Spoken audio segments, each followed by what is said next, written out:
Hello, everybody. Welcome. Um, we are super excited today to have this hour conversation with Ann Tracy. My name is Ben Prudhomme. I'm the president of Dartmouth Alumni Association of Silicon Valley. So we're bringing this talk to you today. With that, passing over to Kate Roski. Okay. So welcome everyone. I'm Kate Roski, Dartmouth class of 82, and along with Kevin Jiang, parent of 20, we're your hosts for today's event. We're really excited to be with all of you for our latest episode in our Sustainability Innovation Series, which is hosted by the Dartmouth Alumni Association of Silicon Valley, in which we talk with people and companies innovating in social impact and sustainability. I'm delighted to be bringing to you a conversation with Ann Tracy, Chief Sustainability Officer at Colgate-Palmolive and Board Chair of the UN Global Compact Network USA. Colgate is a leader among consumer packaged goods in driving both positive social impact and sustainability. Ann will talk about her company's strategies, impact, and their 2040 net zero action plan. In addition, because of her role in the UN Global Compact Network and Colgate's worldwide presence, Ann has a deep understanding of the challenges and initiatives in social and sustainable impact around the world. At Colgate, Ann is a member of the company's senior leadership team, leading their global sustainability strategy and key initiatives. She'll talk about the three pillars of Colgate's 2025 sustainability and social impact strategy, which include driving social impact, helping millions of homes, and preserving our environment. Ann holds a BA degree in applied science, a BS degree in mechanical engineering, a master's of engineering in manufacturing systems, and is an O2 grad of Tuck's Global Executive Leadership Program.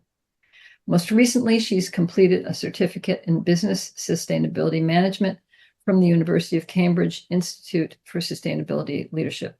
Obviously, an underachiever. Our format today includes an introductory presentation by Ann, following which Ann and I will have a fireside chat about some of the key topics in corporate sustainability. We'll save about 20 minutes for Q&A from the audience after that.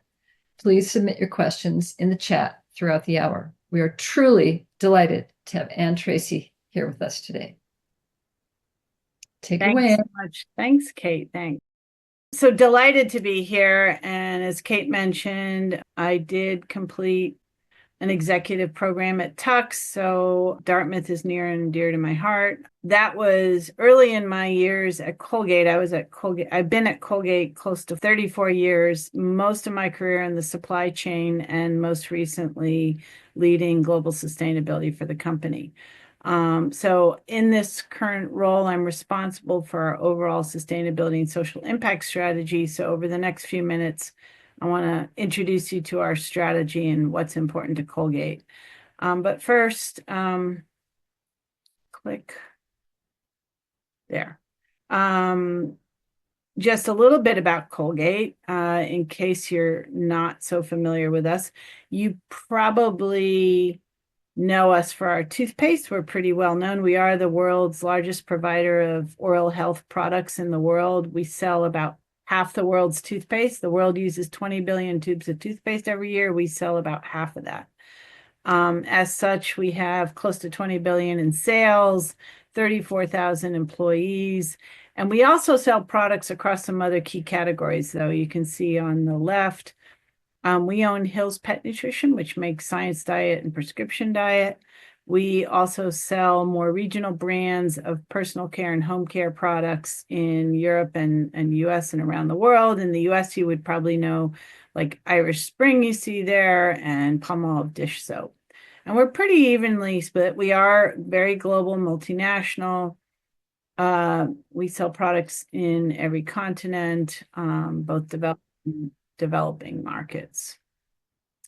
And we take our purpose statement very seriously. We do consider ourselves a health-oriented company, and we're caring and innovative, and that's how we grow, and we're reimagining a healthier future for all people, their pets, and our planet. And this purpose, I think, serves, and you'll see in a minute, as a great North Star for our sustainability strategy. We also have what I call a mission statement. And I mentioned earlier that we sell half the world's toothpaste. The other interesting fact, we're kind of compared to some of our peer companies that also sell oral care products, we're kind of small and mighty. But the Colgate brand of oral health is the most household penetrated brand in the world amongst consumer products. So we're in 6 out of 10 households. So you can go. So the audience watching today, at least half of you brushed your teeth with Colgate today. Usually I'm pretty right if I ask an audience that. Everybody raises their hand. So, so let me orient you briefly on our strategy. This is what we call our sustainability and social impact strategy. We have what we call 3 ambition pillars: driving social impact, helping millions of homes, and preserving our environment. You can see the mnemonic of smile lifted up and out of that. We did that on purpose because of the Colgate smile. It resonates really well with our employees. We call it our smile strategy. So underneath these ambition pillars, we have 11 carefully chosen actions, which are relevant for our business. Under social impact, it's about the work we do with our own people to make a difference. So health and well-being and financial well-being for our own employees. It's creating a more inclusive world, both within and without Colgate. And then I'll talk briefly in a second about how we show up in our communities with our flagship program that drives oral health. Then under helping millions of homes, this is more about our own products and how we try to leverage our products to build more sustainable and healthier habits at home. And a nod to our Hills business around bringing pet nutrition, or nutrition, I should say, science-based nutrition to pets all over the world to elongate their lives. And then preserving our environment is actually where we've been doing a lot of work for many years. Our baseline data across water, waste to landfill, energy, utilities, greenhouse gas emissions goes back to 2002. So we've been tracking and trying to improve our impact for over 20 years now. So that's where you see some of these other programs, which we'll talk about a little more in a minute. Also, you see here one that's a little bit more recent over the past 5 years is the focus on eliminating plastic waste. And we consider plastic a sort of an existential threat to us because all of our packaging is in plastic. So we're on a journey to reduce the amount of plastic we use in our packaging. So we have 11 actions here. Sitting behind all of those actions is close to 50 targets that we're tracking. And that's a lot of work. That's a lot going on here. We have many, what I call subject matter experts across the company and sustainability champions that sit within our global functions and within our business units. So several hundred people that work to make this to achieve the results every day. But with all of that going on, we have to find a way to focus. So one of the metaphors that we use that resonates with all of our teams is we have a metaphor of swords and shields. Shields are the things we have to do. We just have to get it done. We have to do them because if we don't do them, we may pay extra taxes or fees. We may need to do things to comply with regulations. There's many regulations around plastic and around deforestation that we have to comply with. And we may do things because of reputational risk. Those are our shields. Our swords are where we want to lead, where we want to be out in front as a business. So you can see that there's a sword in each one of these ambition pillars. And I'll just touch on each of them real quickly. Under driving social impact, I mentioned a minute ago the program that we have. It's a flagship program that we call Bright Smiles, Bright Futures. It's a 30-year-old program where we have worked to bring oral health and hygiene education to children and their families around the world, particularly focused on underserved communities all over the world. And there are many, even in the US, where we show up with dental vans or come to schools and provide this education, in some cases, examinations and treatment, and leave children with dental kits that they can bring home, enough for their families. So we're not only building sustainable habits and healthier habits, but we're also encouraging children and their families to exercise oral health every day. And about 3 years ago, the World Health Organization declared oral health as a gateway or an indicator of overall health and well-being. So it's a very important initiative. And we have a target to reach 2 billion children, and this is over 30 years, by the end of this year, and we're on track to do that. Helping millions of homes, again, is about our products. And I know we think of eliminate plastic waste under our environmental pillar because of the environmental impact, but you can't do that without design, without our global packaging design to streamline, eliminate, find substitutes, add post-consumer recycled content to eliminate the amount of virgin plastic we use. All of those levers we pull to try to reduce our impact here. And one of the flagship initiatives is we developed the first recognized recyclable toothpaste tube, which you see there. And we shared the technology with our peers. And now I'm pleased to say that all the four largest toothpaste manufacturers in the world have now followed us, and we're moving all tubes to a monomaterial HDPE, that's #2 plastic, so they will be recyclable, versus the old one, which had aluminum and plastic. And then finally, I mentioned preserving our environment, where we've been working for many years. We do have a net zero target to reach net zero carbon by 2040, which puts us in line with contributing to holding the temperature rise to 1.5 degrees, which you may have heard about. So let me talk just for a minute a little more about this commitment.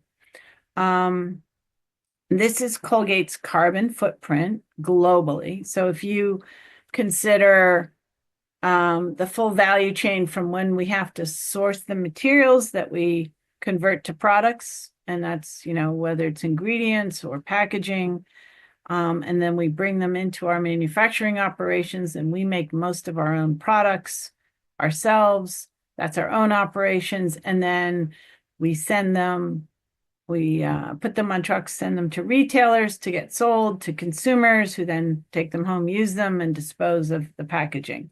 So you can see the breakdown of that entire chain, that footprint.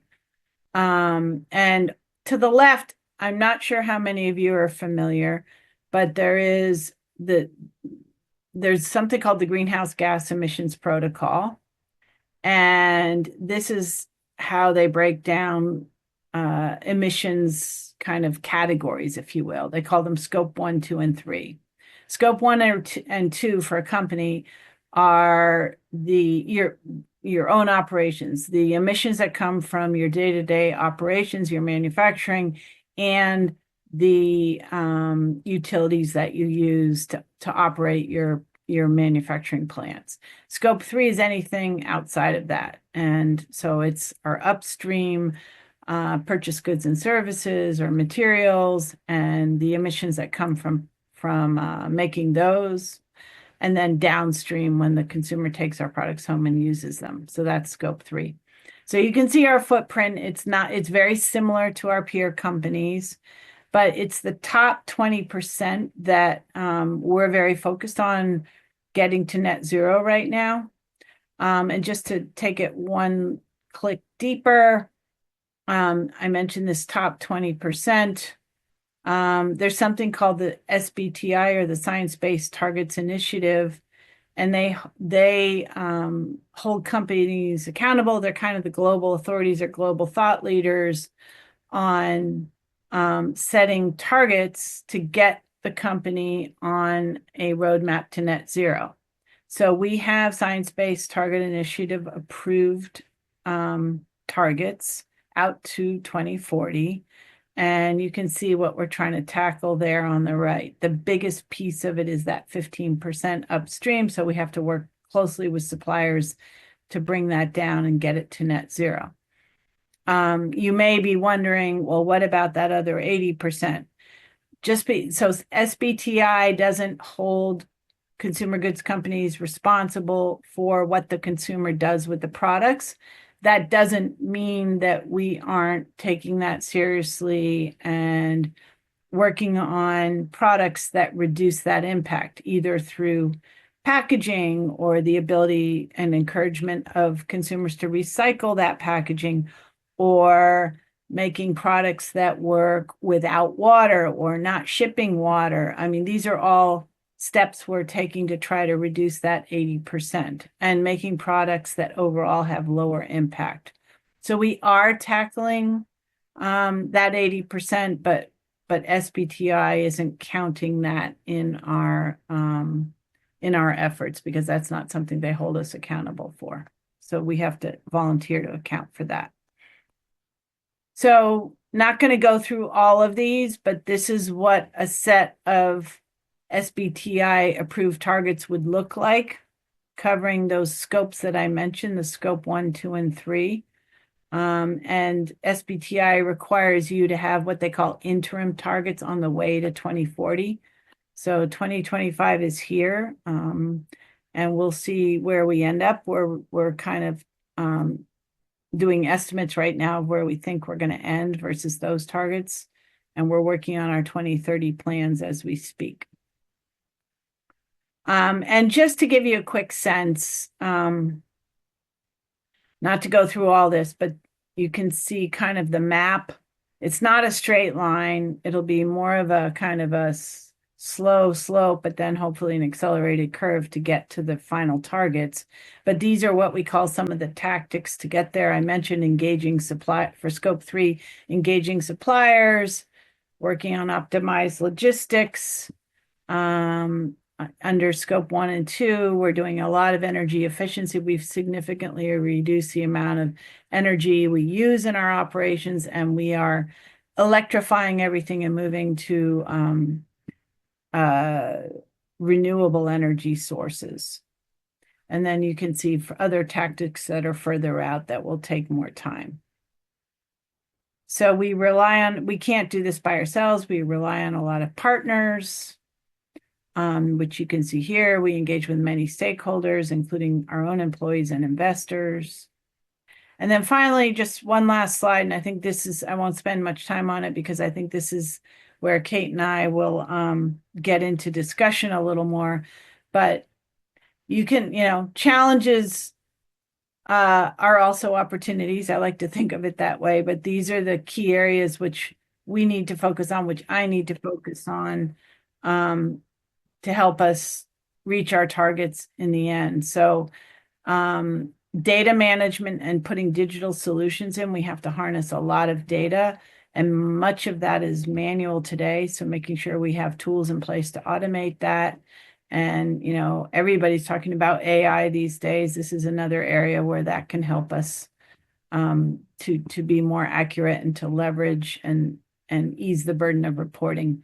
The finance transition is looking at how we account for what needs to get done to reach net zero. I think we have to explore kind of new ways of thinking. That the traditional accounting methods of ROI don't necessarily encourage the right behaviors here. So we're working with our CFO on how do we better account for the initiatives that we have to put in place to get to net zero. And then finally, I mentioned already the consumers. We can't always control the consumers, but we can help encourage them. And we call this thing, we can talk more about it, but the consumer intention action gap. There's lots of studies out there that show that consumers want to have more sustainable behaviors, want to buy more sustainable products, but when it comes to actually doing it, they don't always take that action. So that's the gap.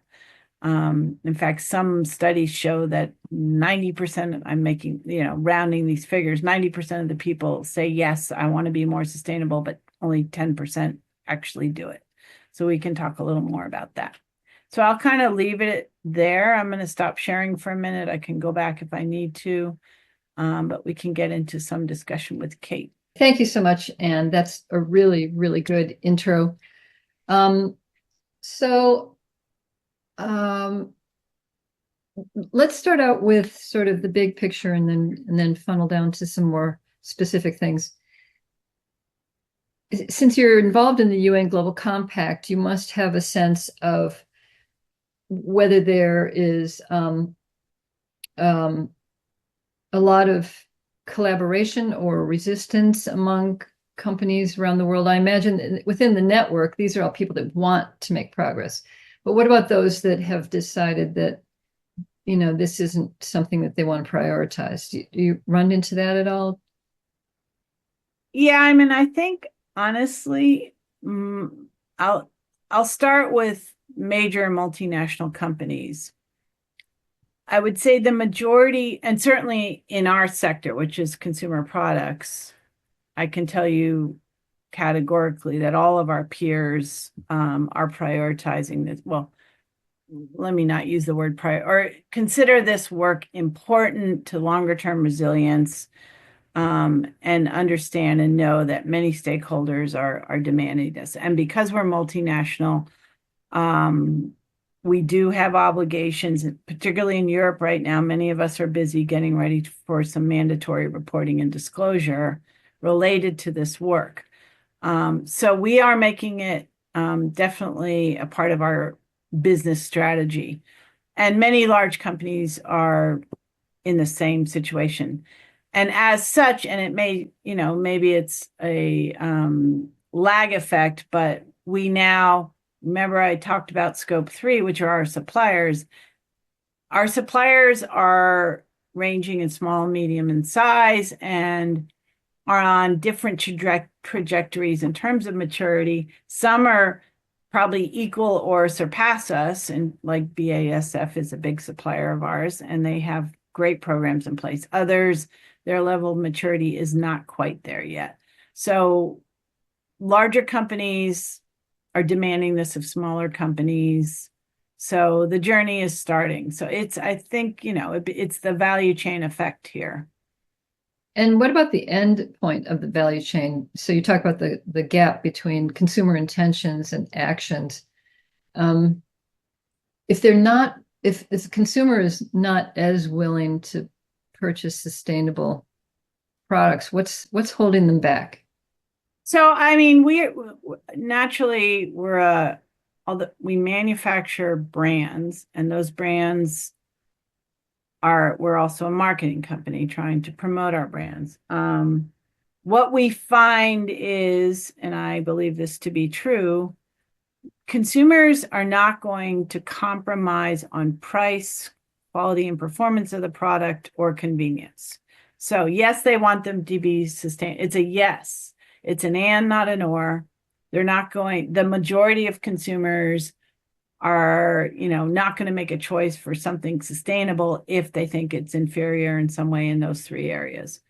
So the barrier to entry is it has to have the right price, quality, and convenience, and then we have to make it sustainable. So that's up to us and our excellent R&D and global packaging designers to figure out ways to make products that are more sustainable, but also superior in some way, better in some way. That I kind of like, I use the example of Tesla. A lot of people buy that car because they think it's a cool car. They don't necessarily buy it because it's an EV, right? And another good one is SodaStream. People like SodaStream because they can customize what they drink, but it's one of the most sustainable products because you're not shipping water, you're buying a very concentrated flavor, right? So there's lots of examples like that. So that's up to us to crack that nut. Yeah. So, have you experienced any hiccups along your sustainability journey, either in the value chain or in any aspect of implementing this for such a large? The biggest hiccup, I mean, we talk I talk extensively externally about our recyclable tube journey. I mean, we didn't get into it here. I can give you a whole hour speech on that alone, but Mhm. that's a journey, not a project. It started in 2015. Um, but when you're a leader, when you're trying to lead the way and you share the technology, the hiccups come when you get challenged, and it's a publicly known thing that we have a class action lawsuit coming out of California, which is unfortunate because it's a bit of a chicken and egg thing. Like they're saying, when I bought the tube originally, and we purposely have not promoted this with consumers yet because we had to wait till we get to a critical mass in the US, which we have done now. 95% of all toothpaste tubes are, I can pretty much guarantee you, if you go look in your bathroom, your tube will have chasing arrows, whether you're using Colgate or not today. But we're not really talking about it because we had to hit that critical mass because we didn't want people starting to put it in the recycling stream when the material recovery facilities, we call it the recycling infrastructure, we're not ready yet. So we're on a journey right now, and I'm just talking about the US as an example, to work with both large and small recycling facilities to ensure that they accept the tube when it goes. Because otherwise they say it's contaminating our recycling stream. Well, it's not. It's going to be part of the same stream that your milk bottle or your fabric softener bottle goes in. That's the stream it goes in. So, if we never would have developed the tube, we wouldn't even be having this conversation. So it would all go to landfill. So it's kind of a chicken and egg thing. So that's, it's a lot of work to convince first the recycling infrastructure and then the consumer. Yeah, right. So you have a lot of regulations that you're going to have to start complying with in the EU, not so much in the United States. So how do you feel about that contrast? For us, the best thing we could hope for, because the EU has what they call a corporate sustainable no, CSRD, and all these acronyms, corporate sustainable reporting directive. So that's for all of EU, which is good. But then there's other frameworks popping up around the world. For us, the best scenario could be that things are streamlined and uniform. We were ready. We would have been ready for the SEC because of getting ready for Europe. Your audience may or may not know, California has its own laws in place now that we're going to have to start disclosing the same climate information as Europe. So, we're the US, okay, we don't have to disclose right now, but in Europe we will, and we'll be ready because we're getting ready for Europe. Yeah, so there's synergies as long as the requirements are the same. Yeah, and that's the best we can hope for. Yeah, yeah. So you talked about AI and data management. So how are you addressing that? Yeah, so I mean, AI is, I follow the Davos World Economic Forum very closely every year. I don't go, but I do follow it. And this year it was all AI, right? And AI is an interesting topic in and of itself. There's concerns about the amount of energy that it's going to take.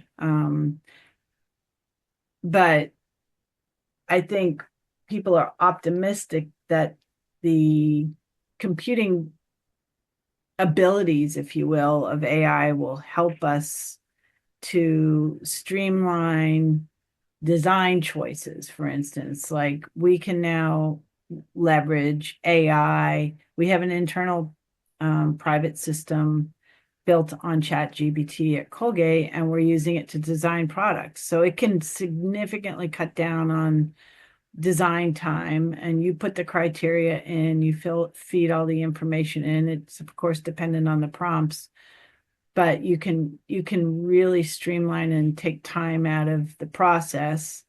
And then furthermore, I'm counting on it really helping us with our reporting. reporting requirements, which is very resource intensive. So I think it can be a huge benefit in terms of resource efficiency, so people can spend more time focused on the strategic things that they need to get done.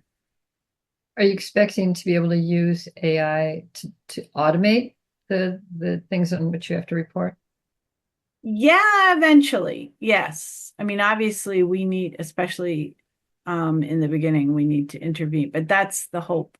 And we have a digital architecture that we're designing and using, and bringing new tools in place. Like there's a whole cottage industry of software tools related to sustainability and reporting. So we're putting in place one called Watershed.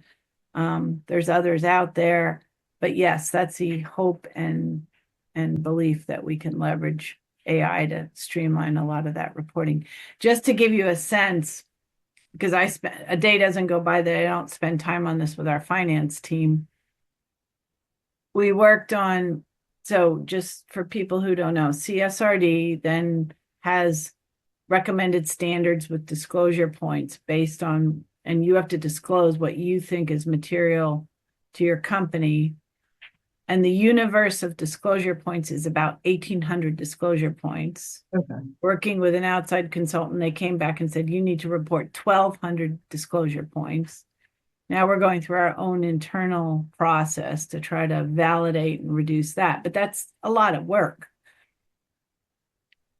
So, do you feel that by having to focus on sustainability, like of your water resources, does that reduce your risk as a company? I mean, yeah, I mean, and we're doing this. So, when the current administration when the results of the current administration came out last November, my reaction was that this was going to do this space, sustainability, my peers, a favor, because it's going to force us to double down on the value drivers to value creation. We've always said there's a business case behind this stuff, but we need to roll up our sleeves and get more rigorous about that. And that gets back to that financial piece. And, we really do believe a lot of this work is important for the long-term resilience of our supply chain. I mean, a lot of the extreme weather events, which are now becoming much more frequent and more severe, cause huge disruptions in our supply chain and cause major issues with some of the materials we have to source. And if we don't manage that in the long term, it's going to be costly. It's going to be, it may even eliminate some key resources that we need to use. So it's a resilience, it's a risk management and an opportunity to create longer term resilience. In some cases, the younger generations are, they will make choices on where they work depending on the programs you have in place. So it's around talent management. I'll give you one example. If you recall, I said we've been measuring our energy since 2002. So every year we calculate the amount of reduction in the energy we use based on the efficiency initiatives we have in place. And since 2002, if we've been tracking against oil barrel prices, we have estimated that we've avoided now close to $1 billion in energy cost because we've reduced the amount of energy that we've used over that time frame.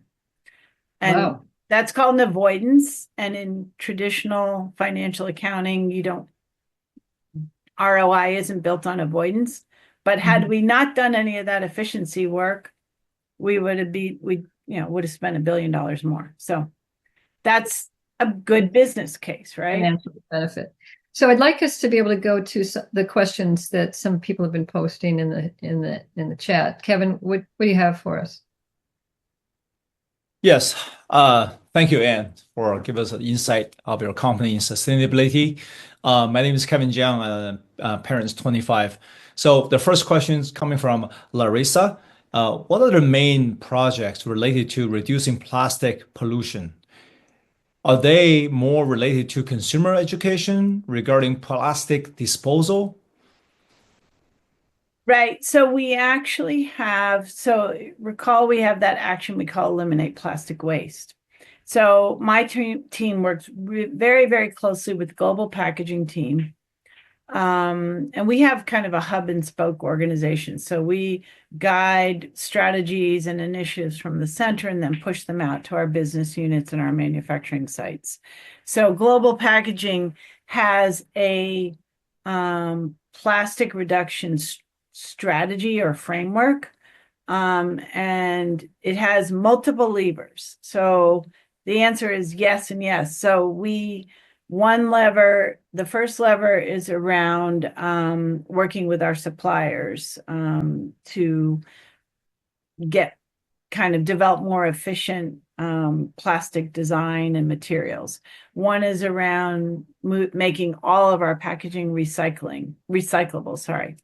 One is around just designing plastic out of our packaging somehow, some way. Like if we take a cleaning product and concentrate it so that consumers take it home and add water at home. Think about what that does to the packaging. We can cut a plastic bottle. We have a product we're going to roll out in the US and it's 10x, so it's 10x concentration. So we can significantly shrink the bottle that we put that in. And then finally, the last pillar is around what you're describing here, which is inspiring the consumer, so educating the consumer. Like I said earlier, we haven't done a lot of that yet, but that's something that we intend to lean into in the future. And I guess the other thing, and I know our friends over at Unilever are talking a lot about advocacy, partnering with government. There's a lot of work to be done there. Thank you. Thank you. That education is a key, but changing consumers' behavior is hard. Yeah, it's very hard. All right. So second question came from Sarah Olson. Would love to hear what accounting methods you're using.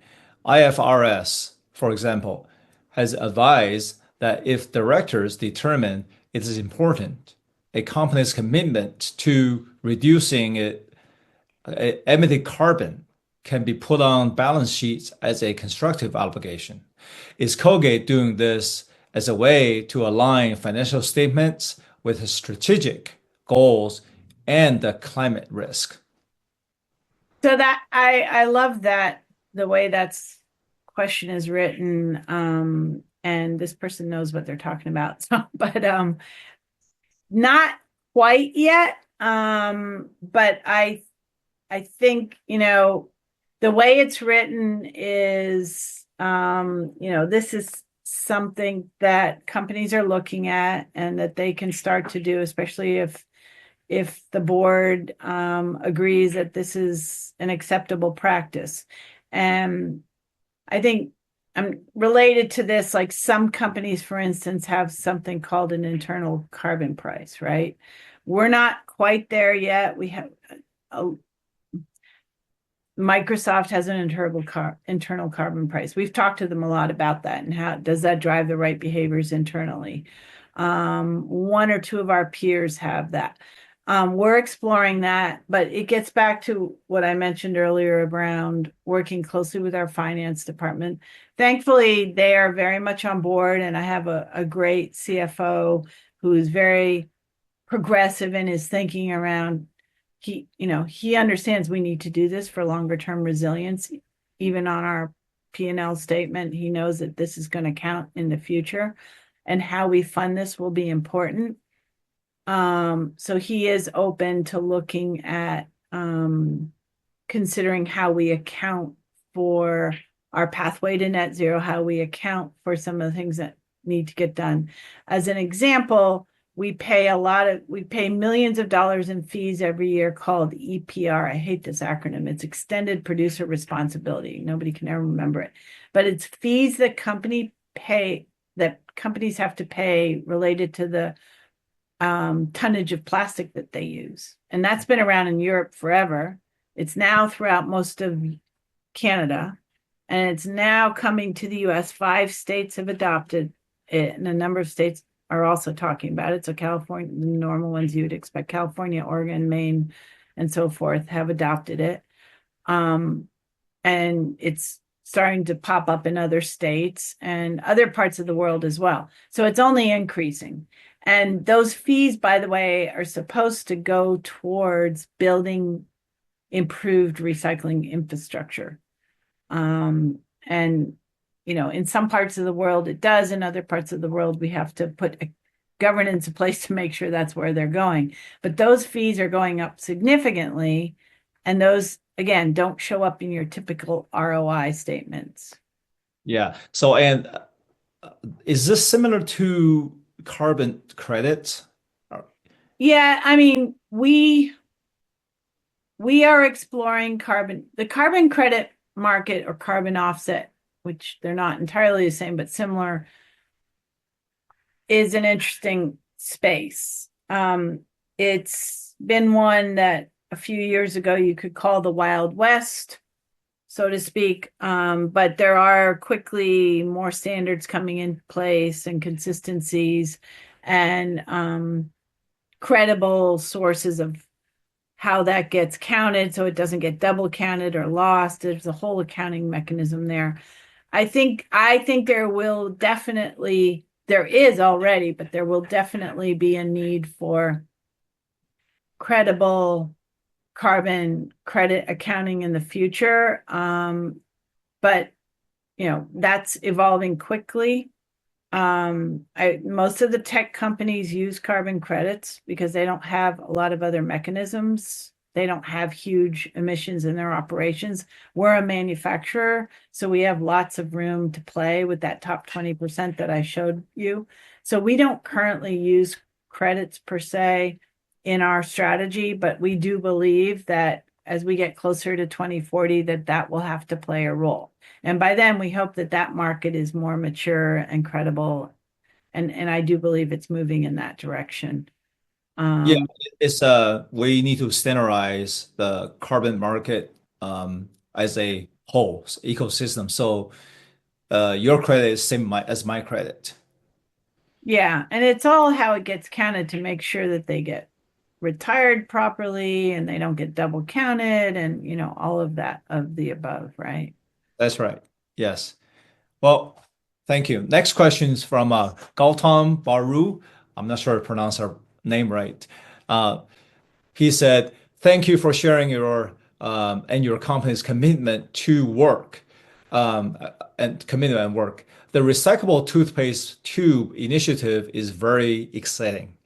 However, recycling even of HDPE bottles, the most common type, is less than 30%, and of a plastic overall is 6%, and it has been declining. What steps are you all taking to increase the recycling rates, especially around infrastructure, Yeah.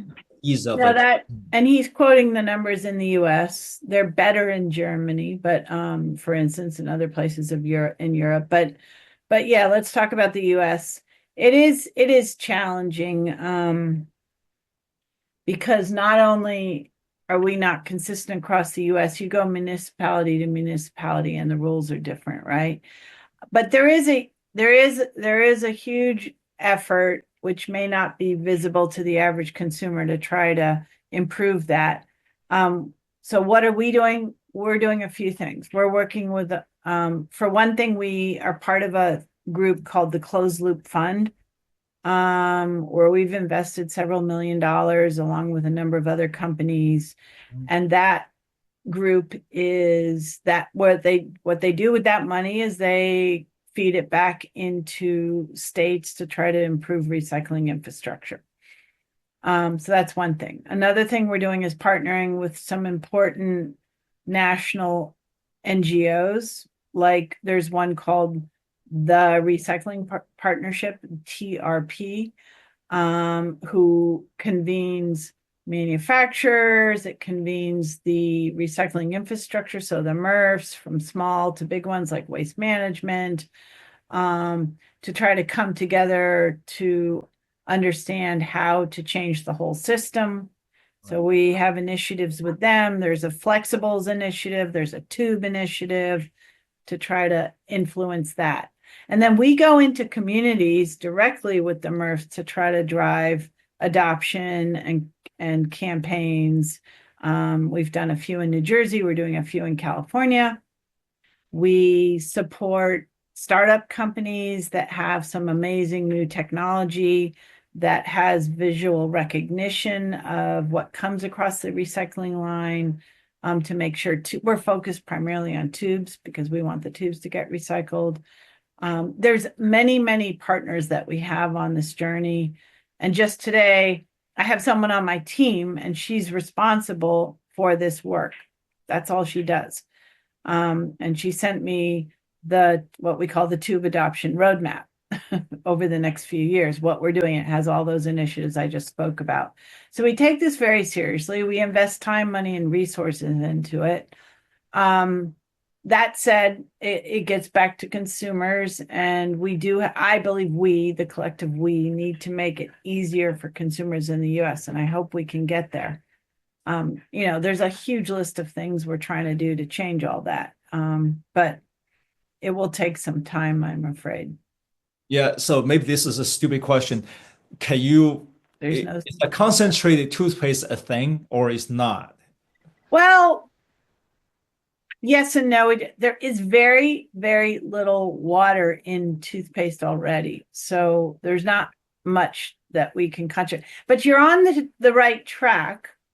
The alternative is, and we sell these. If you want to buy them, you can go online, and probably Amazon sells them.